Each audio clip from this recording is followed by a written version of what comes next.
You're listening to Through the Chair with Ben and Brian. Conversations that matter to our community.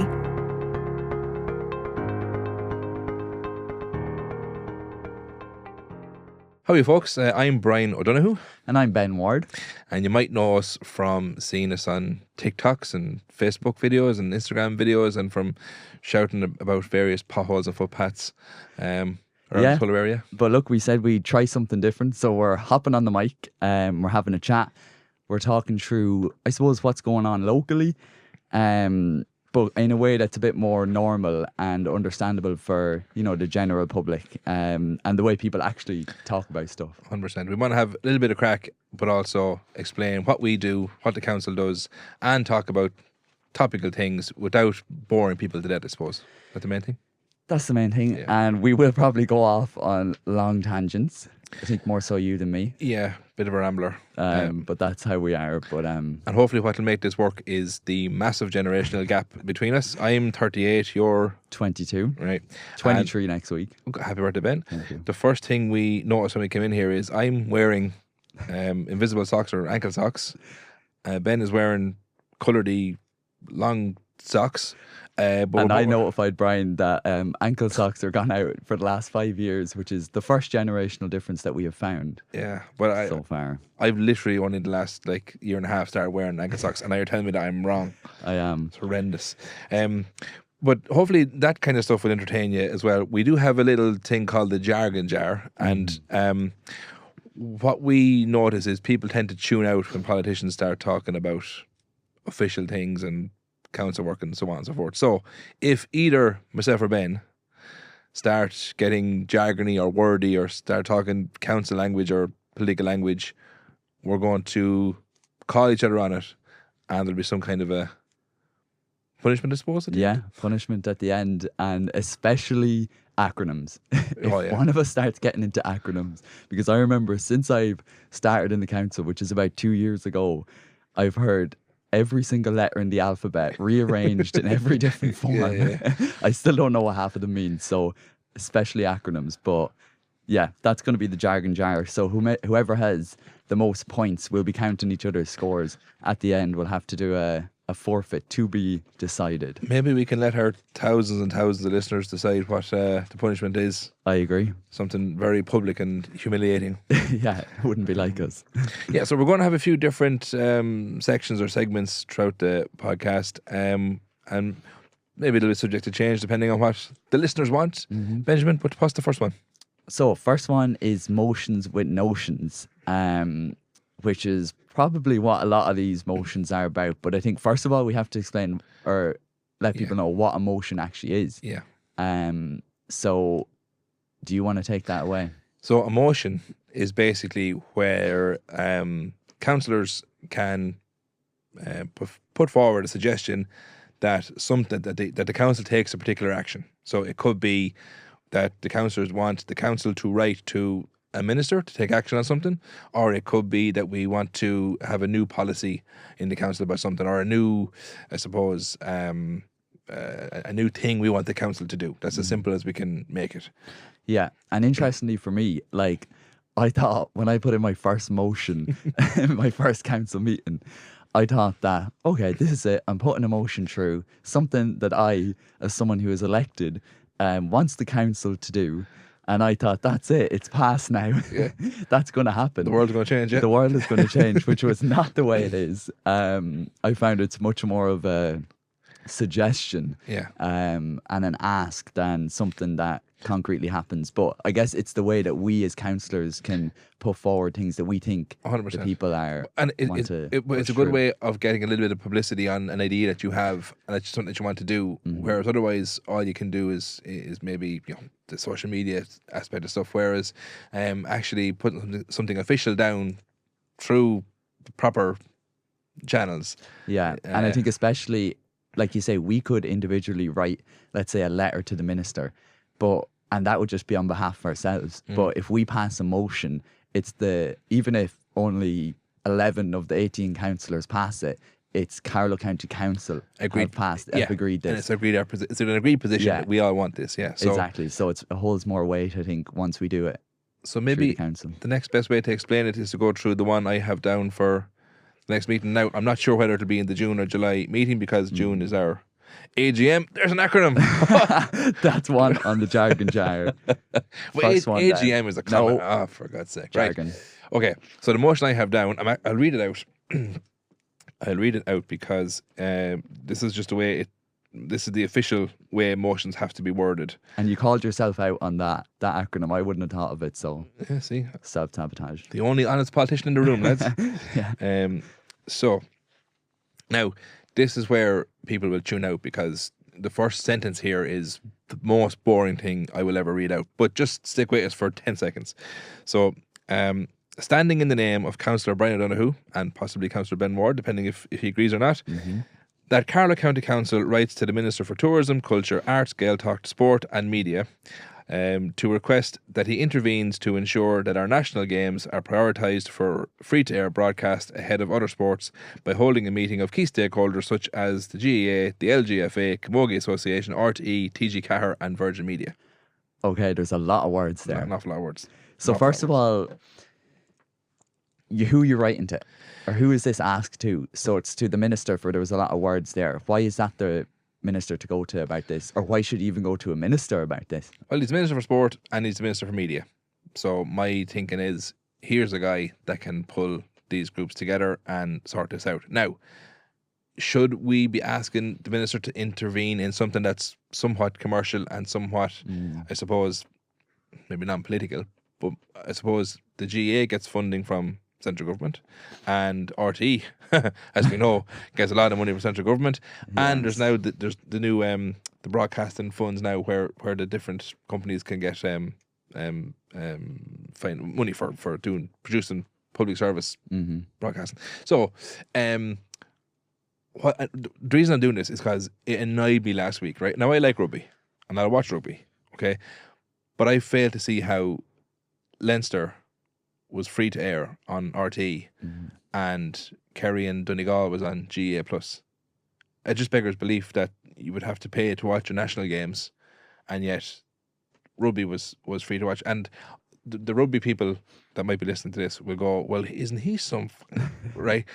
But I think it, on a principle, from a principle standpoint, it just frustrated me, and I know it frustrates an awful lot of people. Yeah, So and I suppose taking it back a bit, what was the idea of bringing in GAA Plus or Go? Because and you see this, there's probably GA heads out there who will say, well, hold on now, this is a way for the GA to finally start making money from streaming their own games. But the history of the GA, and even that's not even the history to today, the players are still all amateur. Yeah. You know what I mean? It's not as commercialized as we'll say rugby, which doesn't probably need to make as much money off TV deals or putting their games behind paywalls because they have so many sponsorships. They have, all these type of things. So, and I suppose there's a big question, like, the GA slogan, like, nothing beats being there. So, like, if that's the case, they shouldn't want their games broadcasted at all. If nothing beats actually being present, right? That would be taking it to its logical end. Yeah, but what I can't understand then is this about trying to make money and then, like, show me where that money is extra money is being invested, and show me how the players are benefiting, because you're now streaming them. Those games still have advertising and everything. So like, don't get me wrong, I love the GAA. A member of the GAA all my life. Wouldn't be in politics without the GAA. So this is not a criticism of the GAA as such, but it's just trying to strike the right balance of. And again, the motion. I'm not saying that rugby can't be on RT, and I'm not saying GAA can't be on GAA Plus, but just like Kerry Donegal, that needed to be. Now I know Donegal ran away with it in the end, but that game needed to be on free to air. Yeah, and it's something different though, because it's the GAA. Yeah. Compared to any other sport, because the GAA is so rooted in the community rather than the commercial. Yeah. And I think that's why people have such a 100%. a strong reaction to this. But I don't know if you got recently a packet or an info packet in the mail from the GAA. Yeah. Yeah, and it was sent to all, I assume, public representatives, councillors and TDs, talking about the public funding that the GAA are getting. I think could be making this up, €750,000 for GAA. It could have been more or less, or for hurling. But I thought that was interesting. That was the first time as far as I could see, that we got something like that. The Like- GA reaching out to public representatives and showing So it's how your, the two your interact. first time to get that in 2 years, In right? 2 years, yeah. My first time to get it in 12 years. Yeah. We never got that before. Which is interesting. Very interesting. They're trying to read us in a little bit, I think. Yeah. You know? But I will say, in fairness to RTE and I think Virgin Media as well, or before them maybe, but the coverage of the League of Ireland games now is class. Now I know they have a lot of streaming channels as well, and the different clubs have their own matches being streamed, but like it's never been more accessible to watch, be it Shamrock Rovers or Pats or Bows, whatever. Yeah. You can watch those games every Friday, Saturday night now, and it's unbelievable. Which does go back to the point. I know you talked about RTE getting money, but the reason RTE can do things like that is because it's a public service broadcaster, which is where the GA, I think as well, should be showing their games. Oh, definitely. I understand there's the need for them to get as much funding as they can, but it's a tricky balance when the GA is so... But the question is, Benjamin, are you going to put your name to this motion? Wow, you're putting me on the spot here. I will put my name to the motion. Good man, Ben. You know, it wasn't going to pass, but now it probably will just because I'm on it. And that is a funny thing. So you mentioned about 11 out of 18. So there's 18 councillors in Carlow. Yeah. And for any vote to pass, you need a majority of 10.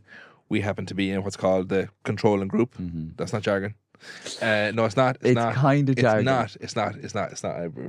I'm putting it down. You're on 2.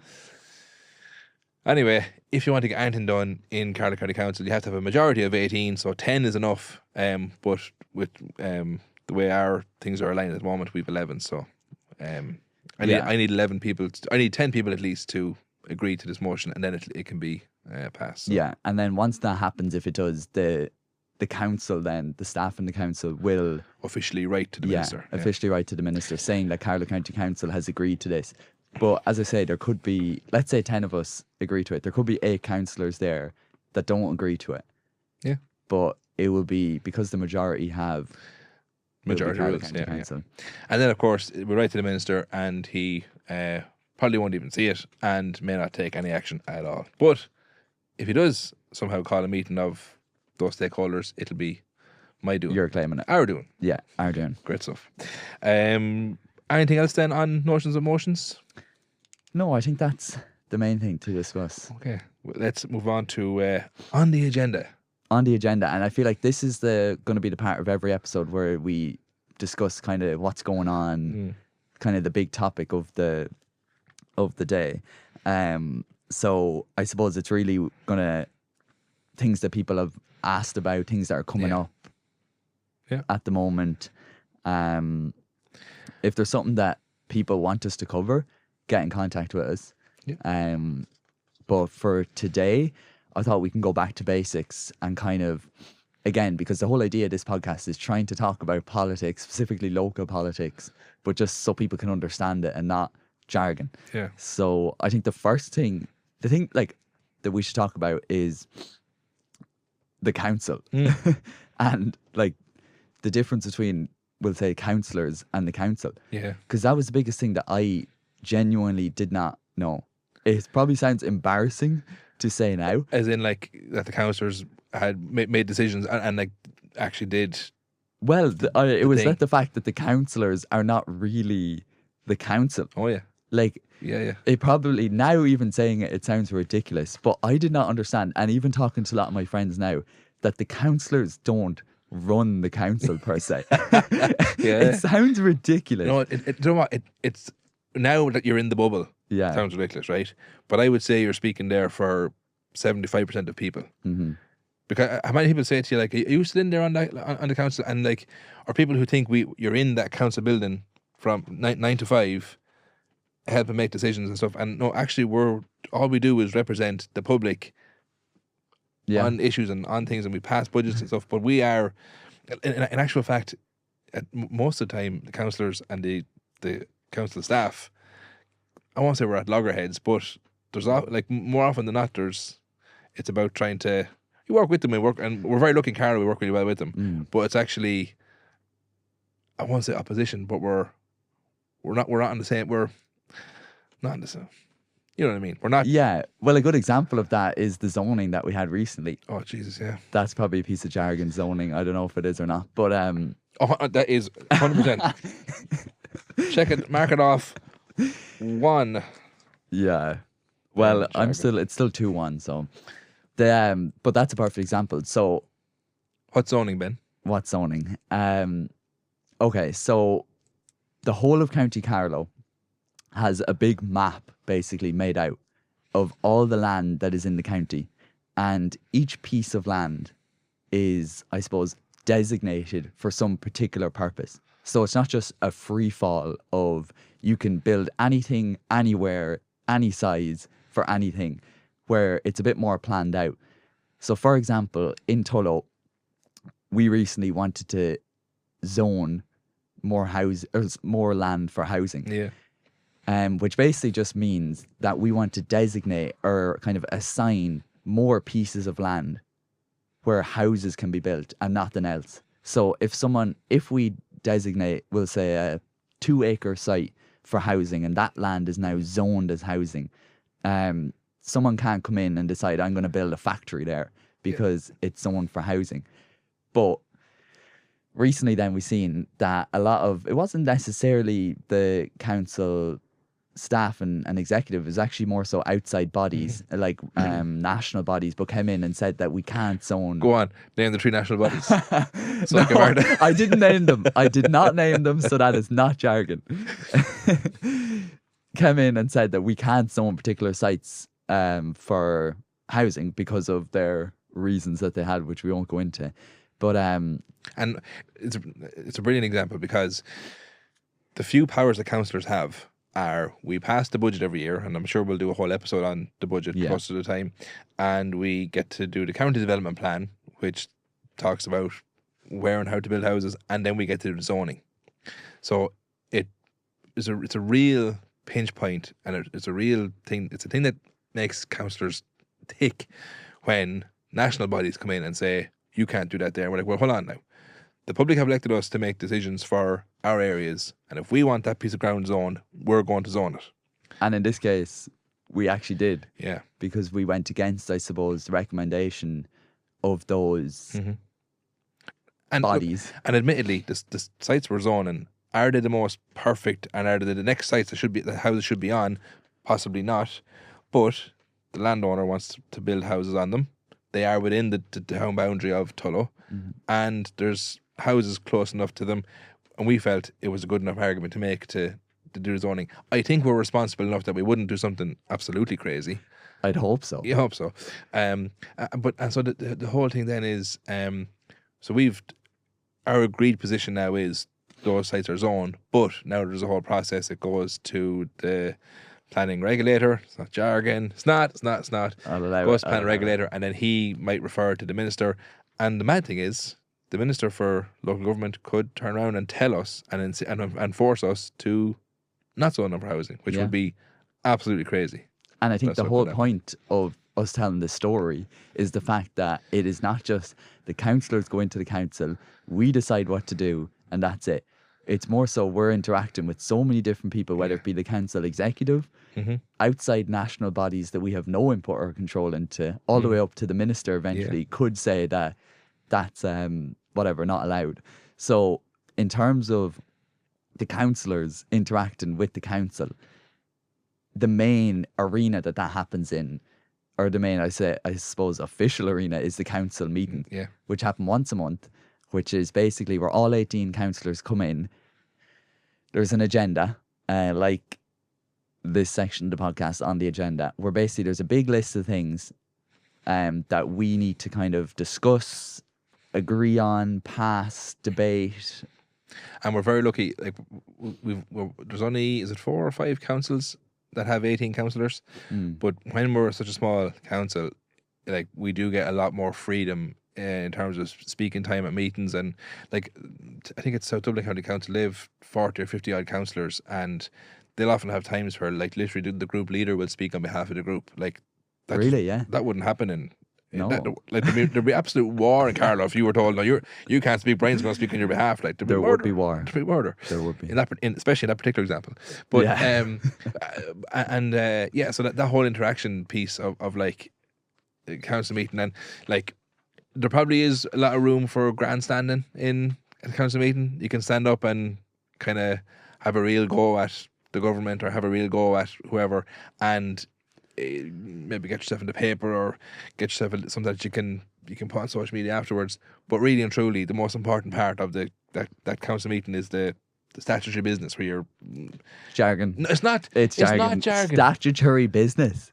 What does that mean, Brian? The stuff No one knows what that means. It's jargon. 1, 2, 3. So, you want to tell us what statutory business means? You know what I'm going to do? I'm going to get Fergal Brown in here, and me and Fergal are going to do a podcast, and it'll be full of jargon, and I'll be in my happy place. Yeah.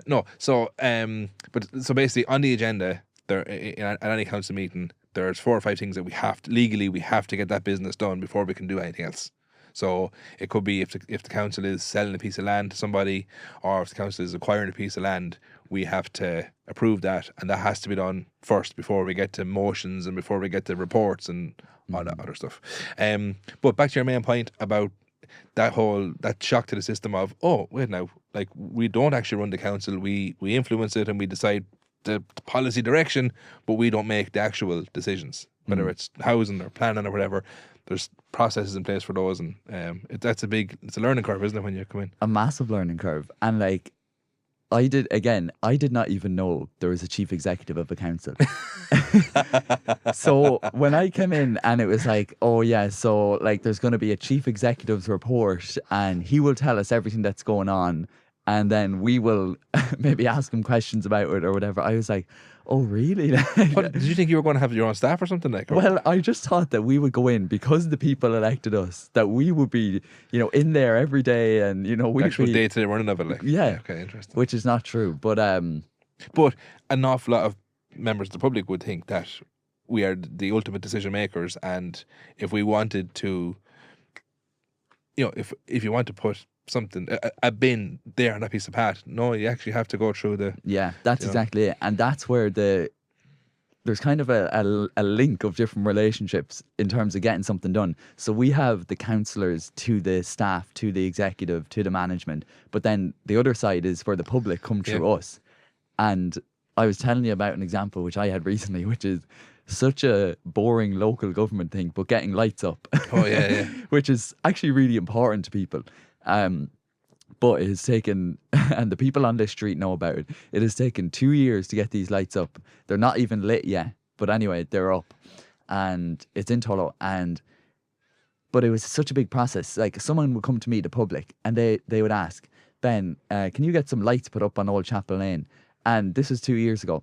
And even then, I was probably like, yeah, no bother. Sure, lights, that would be handy. Sure, we'll just get someone to go out. Yeah, I'll do it myself. Little did I know it would take 2 years and about a lot of money. I can't remember how much, a lot of money, and going through engineers and directors of services and planning departments and... Hold on, directors of services. Oh, you're getting it back. Jargon. Okay, go on. What is a director of service? Okay, so basically, there's a chief executive who is the kind of... The boss, who runs the council day to day. Underneath the chief executive, there's, I'm going to say 5. Yep. 5 directors of services, which basically are the heads of each department. So there's one for transport, as in road transport. There's one for community, one for business, etc.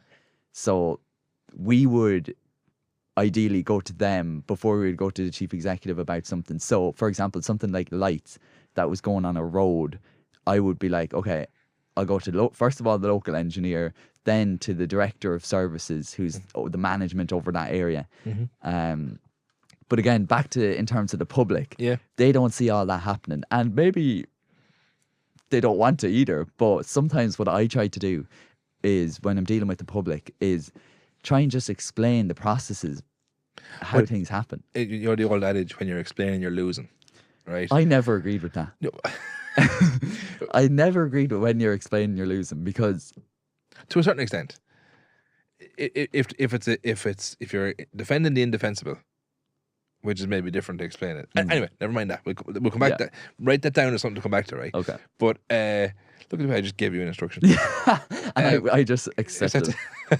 Respect your I'm elders, writing mate. down and explaining. But so you came into the council in June 2024, right? And like immediately the public start coming to you with lights or footpaths, potholes, whatever, right? And the first problem you have is that the previous council had passed the budget for 2024, and you're in now, and all the decisions of where money is going to be spent has already been made. So there's damn all you can do between coming in June 24 and December 24.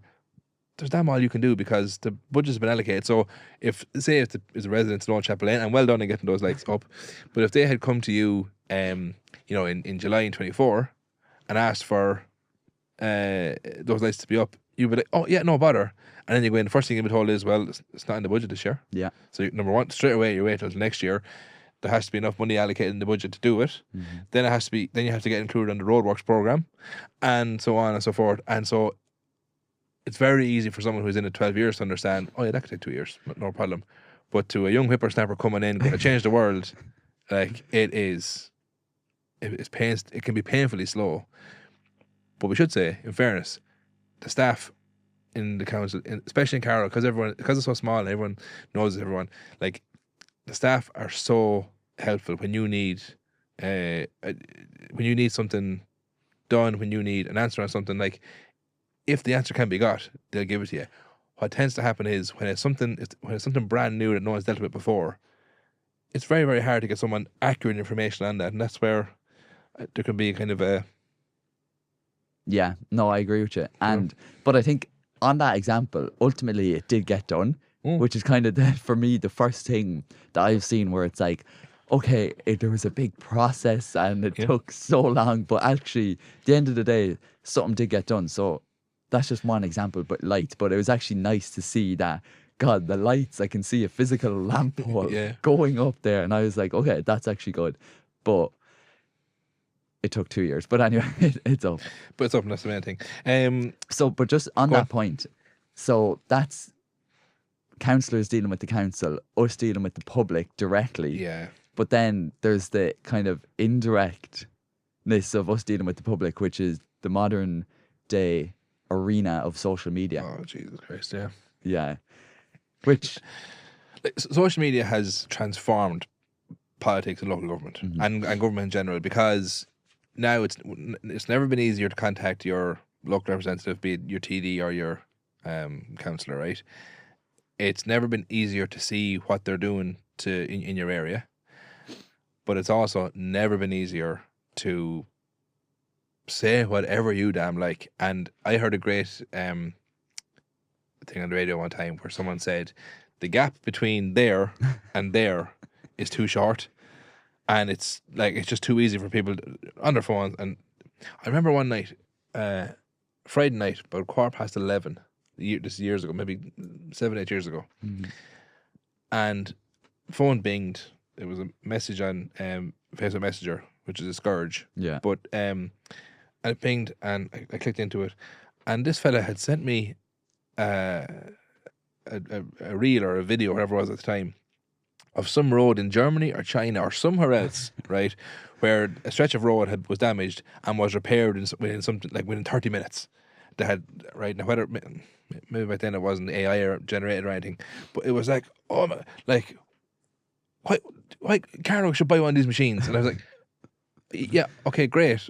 Like, it was, I just thought it was too easy. Oh, I hear that person was scrolling on a Friday night, saw something, bang, you go do that now. And it was like, fucking hell. Like, at the same time, so it was a great idea, no problem. Happy to have the feedback. But it was like, geez, well, tomorrow now I have 3 different planning queries to go in and ask about. I have a list of potholes to get filled. I've footpaths to need done. I've people with housing queries. Like, at what point am I going to get to say, by the way, lads, we should buy this machine that probably costs 3 or 4 million euros or... Well, that's actually an interesting point you make. I think about that sometimes, right? So you're saying there, right, someone has come to you. Now, I don't know if that thing about the pothole machine is actually a real idea. But let's just say, for the sake of this, it is that it's something that could have been done. It would take a lot of work, a lot of money, or whatever. But let's just say that was a real thing, that pothole filler in 30 minutes. So I think it was actually a bridge collapsed. Okay, yeah. And they repaired the bridge in maybe 12 hours. I think the Yeah. half an hour thing was Yeah, mad. but go on. something, let's just say, sorry. yeah. But the general point of, right, a lot of the times we are dealing with, again, 3 planning queries, Yeah. 5 potholes and 2 housing things that we have to go in with.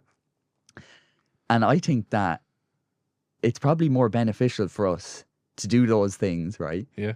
in the here and now, and, you know, helping people directly, rather than, okay, let's just take the potholes, for example, to go and just get whoever does them now in whatever way it's always been done to fill those potholes here and now. And that's easy to do, but, well, it's not, but, you know, that's in the here and now, compared to actually trying to change Yeah. the system at large.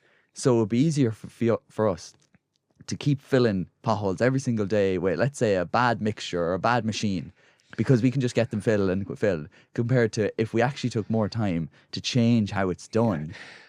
Yeah. That's how I think about things. Yeah. So it would be probably better in the long run. Yeah. But in the here and now, people would be like, sure, what's that going to do for me in the here and now? But in the long run, if we got a new pothole machine, Yeah. this is just my example, but would probably be better. And I think about that all the time. For example, yeah. But so people talk about, are we going to get energy credits in the budget for helping us with our ESB bills, right? Hopefully we will. But people say, no, that's just throwing money at the problem. The real solution is more wind turbines and more solar panels and more whatever, and actually fix it, right? Yeah. But those things take longer. So do people pay higher bills for longer? And in the meantime, we'll all get turfed out because we didn't give the energy credits, and it's just an ever-ending circle of That's exactly how do you it. do what's the right thing to do, like, you know? Yeah. I follow a guy on TikTok. I know you're not on TikTok anymore, but I follow a guy, and he criticises the government a lot, and he criticises politicians a lot, both opposition and government. But he made a comment one day, and I really wanted to message him, and I was like, I just don't have time to get into a debate. But he made a comment about like how the only reason any Irish politicians get into politics at all is for power.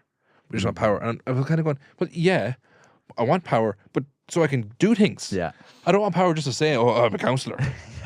Big fucking, like, I want, yes, if I could be in charge of Carlo totally myself, and it was totally my decision, that would be fantastic. But I would get shit done, like, you know. Yeah. And so this is going back to the whole social media thing. Oh yeah. So like this That was is a tangent. yeah. We did say we would go on tangents. Yeah, you were warned. Yeah. But like that's kind of where all this comes into it, because a lot of the time, and I don't blame them, people just don't see what happens in terms of the processes behind the scenes about what we're trying to do to actually try and do something. Yeah. So then they're like, I texted you a year ago, Ben Ward, about that bridge or something. And nothing's been done. And nothing's been done. And sometimes I'm like, oh, I know you just text me a year ago, but just texting me, Yeah. like, which is the right thing to do, Yeah. isn't it? Brings it to my attention. But then there's a whole big thing that has to go on then. Or do you know what'll happen? One of us will post on social media, bang, great that there's been €200,000 allocated to fix bridges in Tullow, right? But the council applied for that money maybe 6 months previous, right? And the bridge that you need to get fixed only got damaged after the application went in. Mm-hmm. So that's going to have to wait till the next round. But the general public sees, oh, jeez, there's money for the bridge in Ballygo backwards. Jeez, Ben Ward wouldn't imagine he wouldn't spend the money on our bridge. Oh, the lads in Rathvilly got a bridge. Yeah. Like and that's like. And then it goes up on social media. Yeah. This is the thing. And Yeah. then someone posts it on social media, on Facebook. And then come the comments. I love the comments. Free speech, glorious. Oh my god. Have you, like, I'm at 12 years, and I've sorry, when I say I'm on the council 12 years, and when I first started off, every single day, post, like doing this, doing that, doing the other, and then very quickly I got worn out with just the slowness of it, and then you're constantly just promoting how slow you are to deliver things, and it's hard, but it's worth it in the end from my perspective. But there's been several times where maybe I've gone weeks without putting up a post because I just don't have the time or the, what's the word? I don't have the time. I don't have the kind of capacity. I'm better off getting the issue fixed than getting into the comments. And this is what back to like when you're explaining, you're losing. Like, Yeah. do you know? I've had I just saw Mamdani, the mayor of New yeah. York, say this exact thing. He said they're stopping talking about what they're planning to do. He's only, well, they're probably still doing that, but he's trying to only talk about what's been done. Yeah. And within the last 2 years, even after council meetings, I would post like videos about what we agreed, what we talked about. Now I can see myself slowly shifting to, I'm only going to tell people what I've already done. Yeah. If it's being done, for example, the lights are actually up. Yeah. Not 2 years ago where I would have said, Yeah. I've just agreed to get the lights. Yeah. But it's going to be 2 years down the line. 100%. And it's the same. Like we got money to renovate the Phoenix Centre in Rathvilly, the schoolhouse. We got 2.2 million euros. There was actually a thing online, one of those forums, and I saw people commenting like, they got 2 million euro 3 years ago. What have they done with it? I was like, no, that money didn't actually go into our account, lads. Like that's it's just allocated, and we have to go and draw it there. But once you announce anything at all, it better be delivered 7 o'clock next morning. Yeah. That's the feeling that like of the pressure of it, like, you know. I know. And social media just, I suppose, accelerates it. Yeah. So I feel like we've covered those few different things. The council, us talking to the council, Talking to the public, and then the broader social media. Yeah. So I think that gives people a good insight just broadly into how things work on a basic level. But sometimes people hear about some sort of policy ideas and they're like, there's no way. So this brings us to policy or prophecy. What's this segment, Ben? So another healthy competition. We're going between the two of us, and the rules are simple. One of us are going to read out a policy, and the other has to guess if it's actually real or if it's completely just made up on the spot. Some of them will sound believable. Some of them will sound absolutely ridiculous. But we're keeping score as well. So we're going to see who wins. And I'm sure people have heard many politicians and governments say mad, and councils come up with mad policies that they're like, there's no way that's real. So now we're going to test it and see if it's real or not. Go for it. So my first one, which I have heard people think is a real policy of Carlow County Council, is that politicians or councillors get paid per funeral. For going to them? Going to or funerals. just when people die? Well, now that would create a weird incentive. Six people die. There's a few, Bob. Yeah, no. I have heard people, and people have come up to me and asked me. Now, I'm not a big funeral goer. There are politicians who are. Do you get paid for every funeral that you go to? Yeah. And the answer is no. No. It's absolute myth. But I've had that as well, especially early on, back in 2014 when I first got elected.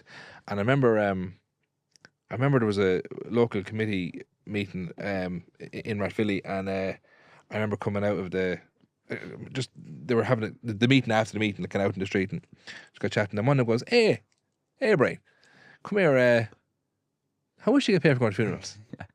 And I was like, stop. He goes, no, go on. Sure, like, you obviously get paid for going to funerals. And I was like, sure, like, I only go to funerals of people that I know, or, you know, God forbid, a neighbour or whatever. Like, I don't just turn up at any funeral in the area, you know. But absolutely, there are people out there who believe that we get paid for going to funerals, and it is an absolute myth. I mean, how would that work? Like, do you walk up to the widow at the graveside and be like, sorry, Mary, I'm a few bob there for me. Like, how Can would you it work? invoice me there? Make sure my name is on it. It's horrendous. And it's morbid. And do you know what's funny as well is, like, there is, and maybe it's an older generation thing, but there is a kind of this thing about, like, well, you know, if the local councillor goes to the funeral, you know, that person is obviously, you know, well got or whatever. But then it makes it very hard if there's a lot of funerals on one particular day and you can't get to them all. Does it mean you have any less respect for one family over another? So I find the whole thing around navigating funerals very, very, very, very difficult. Yeah, me too. But the prophecy is that we do not get paid. Get paid for them. Will I do one? Yeah. So the other one is, and I'm going to use you as the example. Okay. Ben Ward got me my house. I did. And no problem. Don't forget me at the ballot box next time. Yeah. But Whoever that person is, I got them that you house. got the house, yeah. And but it's this thing as well of, you know, trying to explain.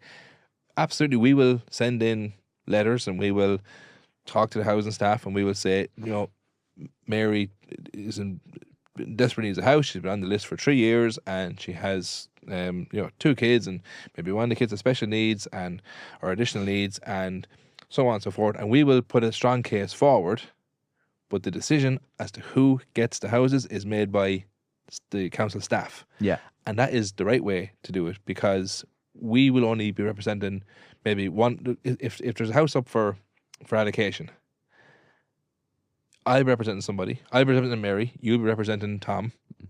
Tom has equally, as far as you're concerned, an equal right to be allocated the house.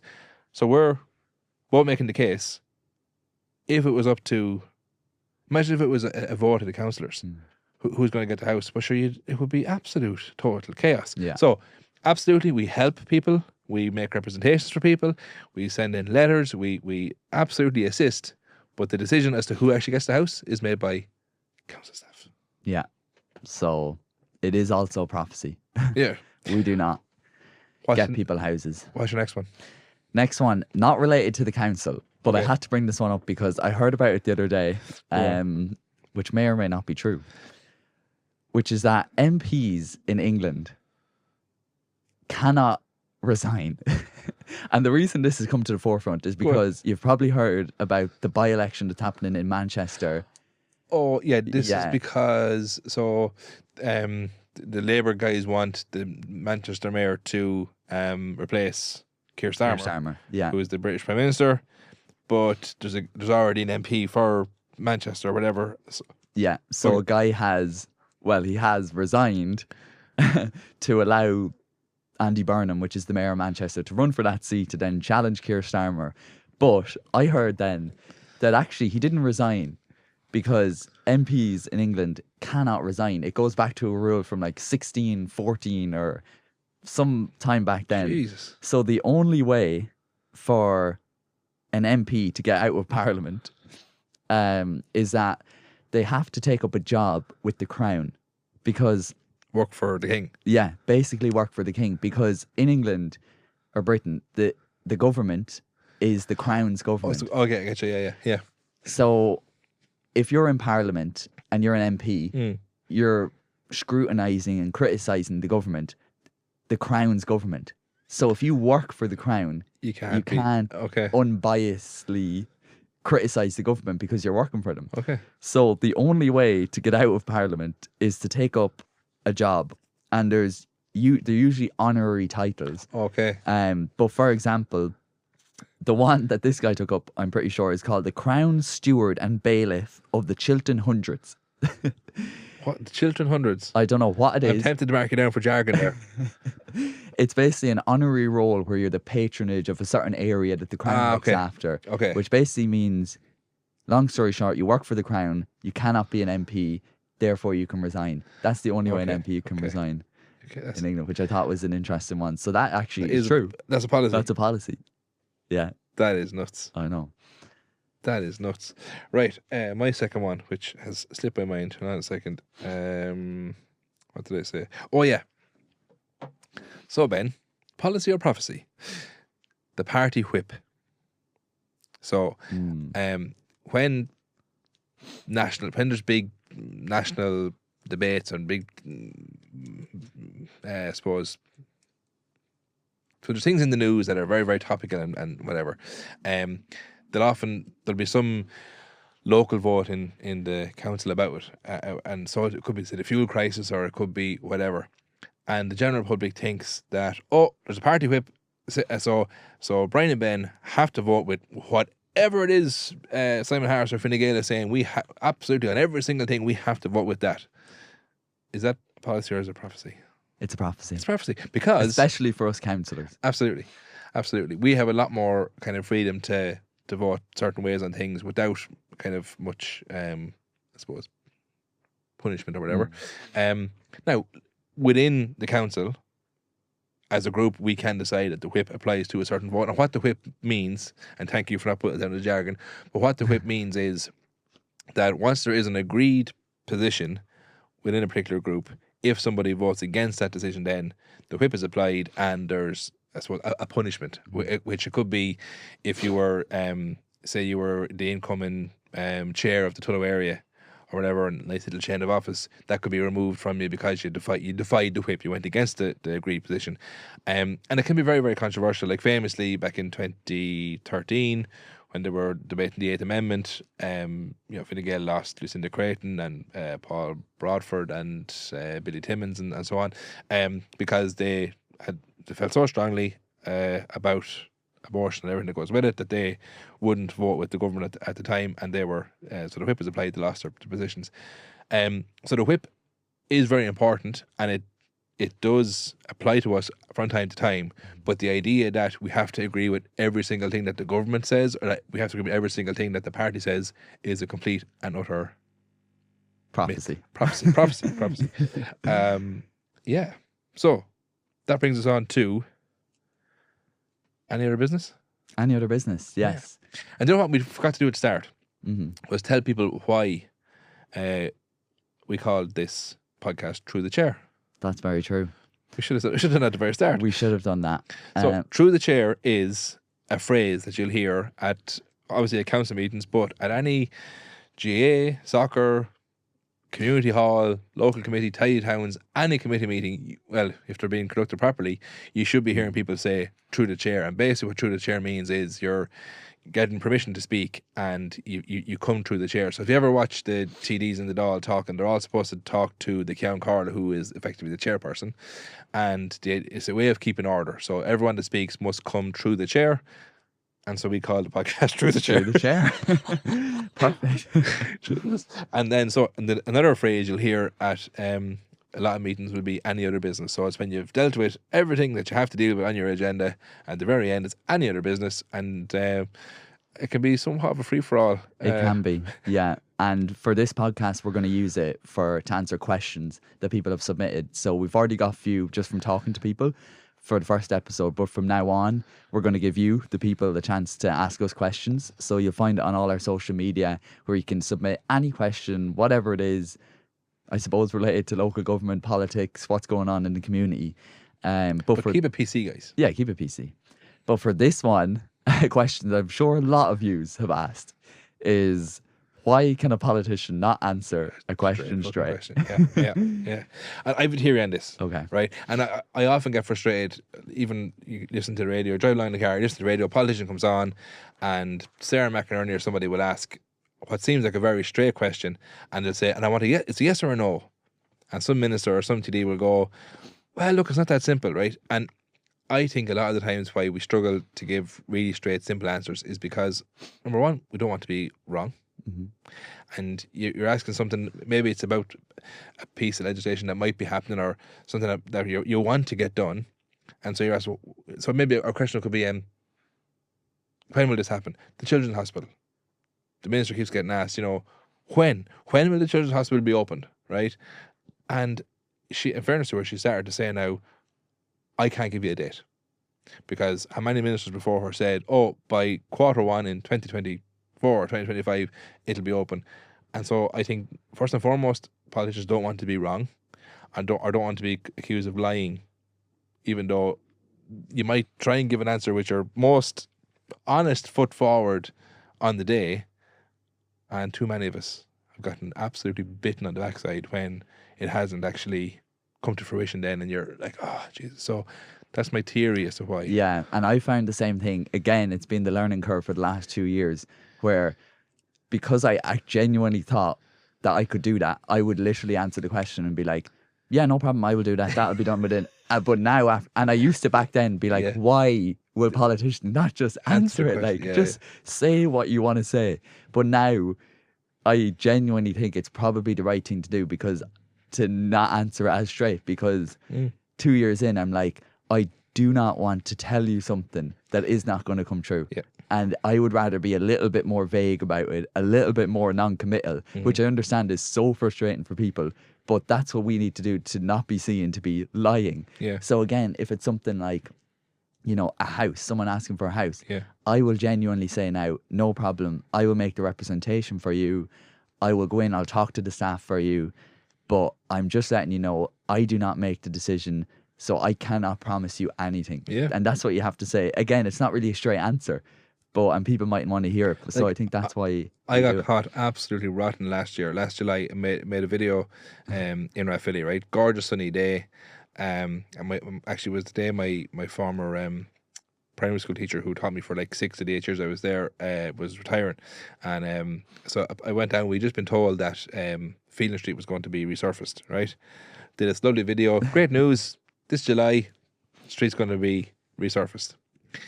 And then it turned out that the contractor who had been appointed to do it, there was some problem on another job somewhere. It got delayed.